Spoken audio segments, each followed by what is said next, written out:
Dubai विमान show बेले एक तेजस विमान दुर्घटनाग्रस्त हो तल को खसी पड़ी। शो चलता बेले हठात जो मोड़ नौला विमान तल आड़ को अतर्कित भाव में पलि आसाला। या तले माड़ हाँपर विस्फोरण करता जली जाता संपूर्ण भाव में सेठार जली जाता।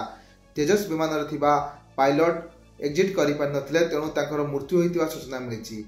भारतीय वायुसेना यह घटनार तदंत निर्देश देती। तेजस विमान संपूर्ण भाव भारतर स्वदेशी ज्ञान कौशल निर्माण या प्रथम दुर्घटना नुहे। आ पूर्व जो राजस्थान जैसलमेर रही तेजस विमान उड़ान बेले दुर्घटनाग्रस्त होता।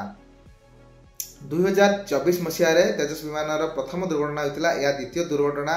आ दुबई जो अंतर्जातीय एयर शो चली एक बड़ एयर शो या 1986 मसीह आरंभ कर प्रथमे मात्र 25 विमान भाग नहीं। बर्तमान ए 1500 अधिक प्रदर्शक और 200 अधिक उन्नत विमान केवल सामरिक विमान नुहति नागरिक विमान भाग नहीं। तेज तेजस विमान क्यों कारण दुर्घटनाग्रस्त होती तार तदंत निर्देश दि जाएगी।